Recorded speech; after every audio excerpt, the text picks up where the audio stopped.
خدا کو ناراض کر کے لوگوں کو راضی نہ کرو، کیونکہ لوگوں کے بدلے دوسرے لوگ مل سکتے ہیں مگر خدا کے بدلے دوسرا خدا نہیں ملتا۔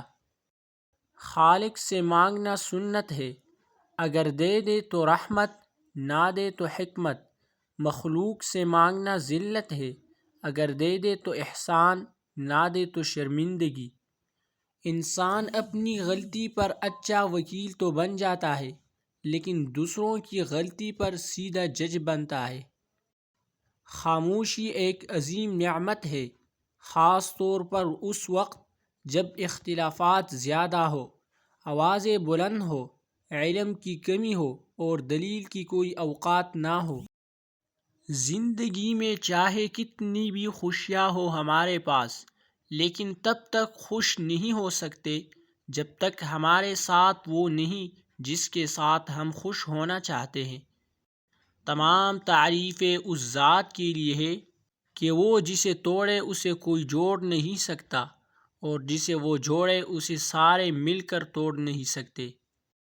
دل کو قابو میں رکھنا اور اختیار ہونے کے باوجود ناجائز خواہشات پر عمل نہ کرنا، یہی اصل مردانگی ہے۔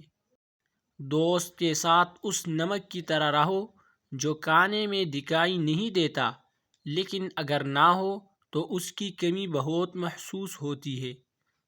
زندگی کی اصل خوبصورتی یہ نہیں کہ تم کتنے خوش ہو، بلکہ زندگی کی اصل خوبصورتی تو یہ ہے کہ دوسرے تم سے کتنے خوش ہیں۔ زندگی میں کبھی خود کو کسی انسان کا عادی مت بنانا، کیونکہ انسان بہت خود غرض ہے۔ جب آپ کو پسند کرتا ہے تو آپ کی برائی بھول جاتا ہے، اور جب آپ سے نفرت کرتا ہے تو آپ کی اچھائی بھول جاتا ہے۔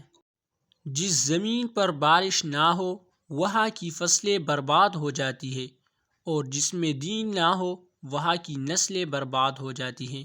تمہاری مشکلات حد سے بڑھنے لگے تو سمجھ لو اللہ تمہیں کوئی بلند مقام دینے والا ہے۔ کسی کے دماغ کو جاننا چاہتے ہو تو اس کے لفظوں کو سنو، اگر کسی کے دل کو جاننا چاہتے ہو تو اس کے اعمال کو دیکھو۔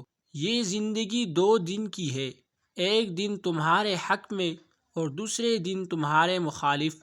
جس دن تمہارے حق میں ہو اس دن غرور مت کرنا، اور جس دن تمہارے مخالف ہو اس دن صبر کرنا۔ یہ دنیا بھی کتنی عجیب ہے، ایماندار کو بیوقوف، بے ایمان کو عقل مند اور بے حیا کو خوبصورت کہتی ہے۔